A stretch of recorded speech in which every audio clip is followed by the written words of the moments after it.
Hi bro, hi sir பேச நல்ல புத்தியை கொடுங்க ஆண்டவரே, நல்லா ஞானத்தை கொடுங்க ஆண்டவரே, எக்ஸாமுக்கு நல்லா படிக்கணும், எனக்கு எல்லாம் மறந்து போயிடுது, ஞானமே இல்லை, புத்தியே இல்லை அப்படின்னு சொல்லி ஜெபம் பண்ணியிருந்தீங்கன்னா இமீடியட்டாக இந்த வார்த்தையை நான் உங்களுக்கு கொடுக்குறேன். அந்த வார்த்தையை வச்சு ஜெபம் பண்ணுங்க, அந்த வார்த்தையை ஃபாலோ பண்ண ஆரம்பிங்க, அதெல்லாம் ஆட்டோமேட்டிக்காக வந்துடும். உடனே நீங்கள் நினைக்கலாம் கர்த்தருக்கு பயப்படுத்தாதான் ஞானத்தின் ஆரம்பம் அப்படின்னு சொல்லிட்டு, அதுதான் பிரதானமாக இருக்குது. அட் த சேம் டைம் மனுஷனுக்குலாம் பயப்படுறீங்க, அவருக்கு பயப்படுங்க. அட் த சேம் டைம் இன்னொரு வார்த்தையும் சொல்கிறார். வார்த்தைக்குள்ளே போட்டால் அதுக்கு முன்னாடி கொஞ்சம் அடக்கி வாசி அப்படின்னு சொல்லி கேள்விப்பட்டிருக்கீங்களா? நிறைய பேர் சொல்லுவாங்க, ஏன்னா நிறைய பேர் சொல்லியிருக்காங்க கர்த்தரை ஏற்றுக்கொண்டதுக்கு அப்புறமோ அதுக்கு முன்னாடி சம்டைம்ஸ் கொஞ்சம் அடக்கி வாசிப்பா அப்படின்றார் ஆண்டவர்.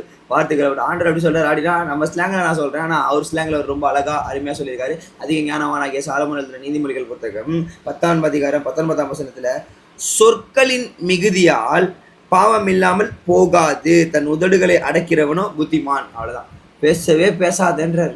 ஓகே, நான் சும்மாவே ரொம்ப பேசுவேன். ஓகே, ஆண்டோடைய வார்த்தையை பேசுறது சொல்ல மீதியான காரியங்கள்லையுமே இப்போ ஆண்டு சொல்ற